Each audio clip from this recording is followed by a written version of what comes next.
Paulo Roberto e vou contar o segredo.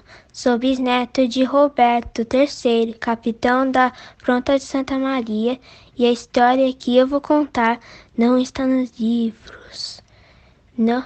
Numa noite fria, no Oceano Atlântico, minha bisavó foi acordada por outros navegadores. Não tinha mais saída. O navio havia sido capturado, não por piratas, mas por uma serpente marinha azul enorme. Todos acharam que era o fim. Roberto III também. Por isso, pegou sua gaita e tocou sua última música. Mas o que era impossível aconteceu. O monstro marinho começou a dançar e até um sorriso pareceu dar. Estavam todos salvos! E a grande viagem para as Américas pôde continuar. Hoje eu vou falar sobre uma história que ninguém teve coragem de falar. Augusto, a serpente marinha. Augusto morava no Oceano Pacífico e ele nasceu diferente por causa que ele tinha uma pedra muito preciosa para as pessoas.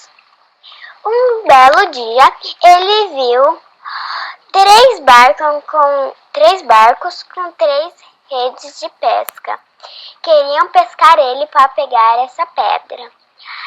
Ele fugiu e se escondeu, mas depois ele tomou coragem para lutar. Aí ele ouviu uma música e essa música acalmou ele. Ele ficou amigo dos humanos. Aí eles continuaram a sua viagem para a América. Meu nome é Nicole e eu vou ler minha narrativa. O perigo dos mares. No tempo dos grandes navegadores, eles queriam descobrir novas rotas. Só que na espreita dos mares existia um enorme perigo. Os grandes navegadores tinham muito medo dos mares, mas sabiam que tinham que arriscar. A lenda diz que existiam enormes monstros marinhos e que eles destruíam os navios de tal maneira que matavam todos os tripulantes. As embarcações que sobreviviam aos ataques traziam tripulantes doidos que se recusavam a contar detalhes sobre o que tinham visto por lá. Alguns tripulantes falavam das características dos monstros. Diziam que eles tinham caudas, chifres e até mesmo tentáculos muito assustadores. Pensando em Pedro Álvares Cabral, ele teve muita sorte de não ter sido devorado por um desses monstros marinhos. E ainda encontrou uma nova rota para as Américas. Quanto à aventura, até hoje não sabemos que monstros marinhos são esses. Penso que seja um tipo de tubarão. Era uma vez um português chamado Galeno. Ele chamou seus amigos para navegar até a Rússia. Foram em uma nau e em uma caravela. Durante a viagem, quando conversava com seus amigos, o capitão, distraído, bateu no timão do barco, sem perceber que foram para o Atlântico. Chegaram em uma terra desconhecida, que deram o nome de América. Eles ficaram muito entusiasmados com a novidade e quiseram voltar para contar para o povo deles. No meio do caminho, a caravela foi engolida por um terrível, horroroso monstro chamado Kf. Alguns dos amigos da nau mergulharam no oceano e viram debaixo da água um lagarto maior do que eles. E reconheceram e disseram: "Ah, o cacau!" Viram também uma tartaruga enorme, chamada Bula, e o famoso Conrad, e o peixinho Bibi. O misterioso Jay foi visto sendo engolido pelo grande rei dos mares, Quebra-Miolos. Conseguiram voltar para o navio e seguiram viagem até Portugal. Contaram a aventura e regressaram para suas casas. E fim! Meu nome é Davi, eu tenho 7 anos e o ano é 2020. É 2021. Os amigos aventureiros.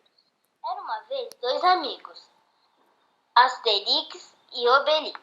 Eles eram bem aventureiros e um dia partiram em uma expedição para o Brasil, em uma embarcação chamada Santiago, e no caminho encontraram um monstro marinho de 3 cabeças, Mas infelizmente toda a embarcação foi morta e os 2 amigos foram de volta para casa, sendo os únicos sobreviventes, e guardaram a história para contar para sempre. Em 1429, na Espanha, Anderson da Silva e seus amigos Lucas, Gabriel e Richard decidiram navegar até o Japão pelo Atlântico. Durante o percurso, chegaram em uma terra nova e desconhecida, e deram o nome de América Central. Para seguir até o Japão, eles contornaram as terras e prosseguiram viagem. Na manhã de quinta-feira, já próximo ao Japão, o mar se agitou e o barco começou a balançar, estranhamente, ficando assim por mais ou menos 5 minutos, até que surgiu uma criatura assustadora saindo das profundezas do mar.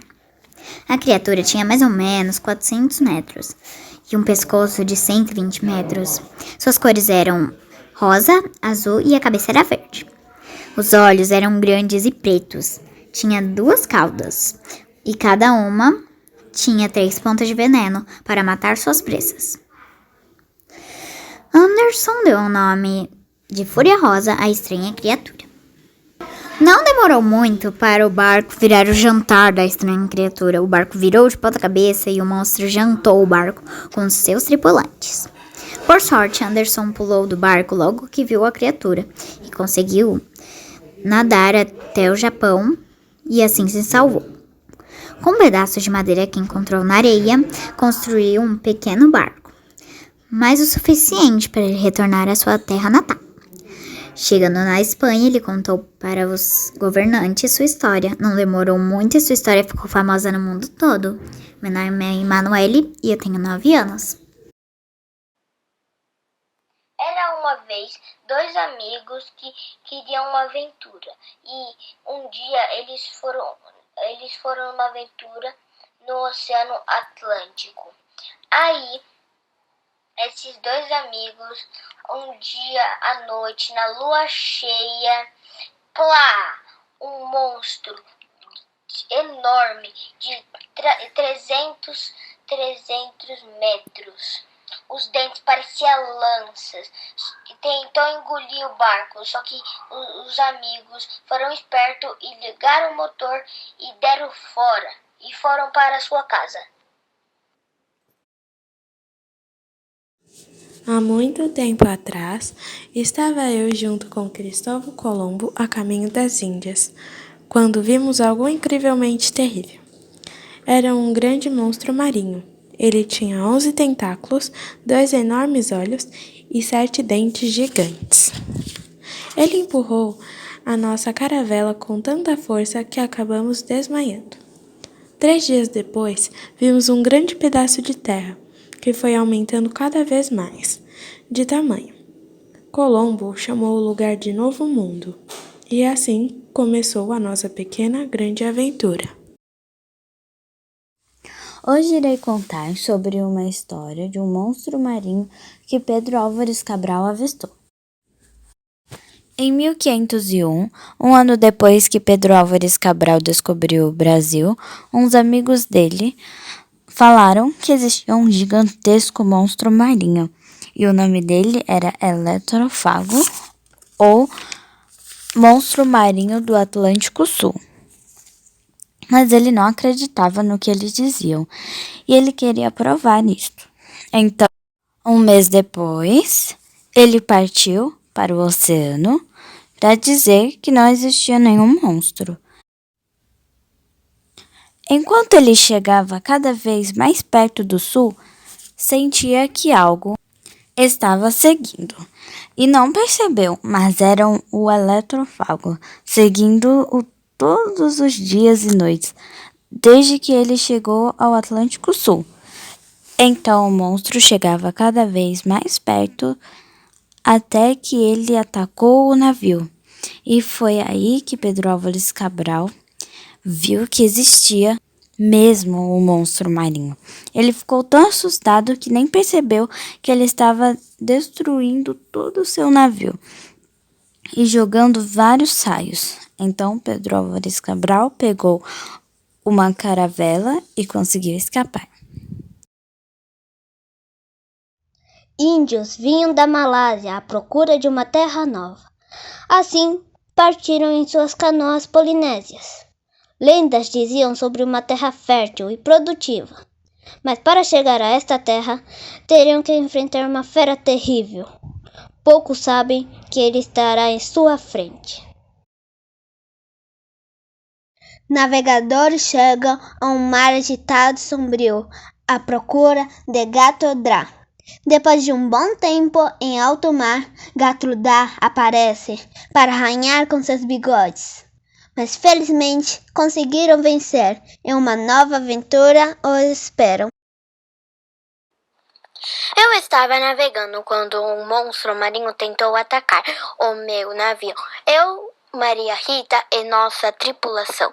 O monstro tinha espinhos, vários dentes, era longo, tinha 2 cabeças, 2 caudas. Eu e a minha irmã e a tripulação conseguimos escapar. Fim. Em uma noite, eu e minha tripulação estávamos navegando pelo Oceano Atlântico, quando uma tempestade começou, com raios e trovões. Estava muito difícil de navegar. Quando a tempestade acabou, tudo estava indo bem. Bem até demais. Então saí para ver se havia acontecido alguma coisa, quando um monstro apareceu, e o mar ficou impetuoso. Quando eu percebi, era o terrível monstro dos mares. Fui procurar nos livros alguma coisa, mas no meio de toda a confusão foi bem difícil. Descobri que se nós mostrarmos que não iríamos machucá-la, ela iria embora. Então saí e mostrei que não iríamos machucá-la, e ela foi embora. A lenda de Lagos Grandios. Um monstro marinho de 80 metros de comprimento e 40 metros de largura. Se encontra numa ilha das Américas bem longe, mas dos muitos que foram, poucos voltaram. Muitos marinheiros dizem que ele existiu por volta de 1340 a 1570 d.C., mas até hoje ninguém viu nenhum rato dele, nenhum osso, nenhuma pele. Dizem que de 15 em 15 anos eles trocam de pele. Por isso, muitos historiadores dizem que ele é uma lenda, e outros acham que ele existiu mesmo. É onde seus dentes devem medir uns 10 metros. Em um lugar não muito longe daqui, onde o vento norte encontra o mar, encontra-se uma fera de tamanho inexplicável. É tão grande que já fez ilhas desaparecerem. Se alguém já a viu, não sobreviveu para contar. E todos os marinheiros que não voltaram para suas famílias? E os vikings? O que aconteceu? Diz a lenda que foram devorados por essa fera. Seu nome? Ninguém sabe.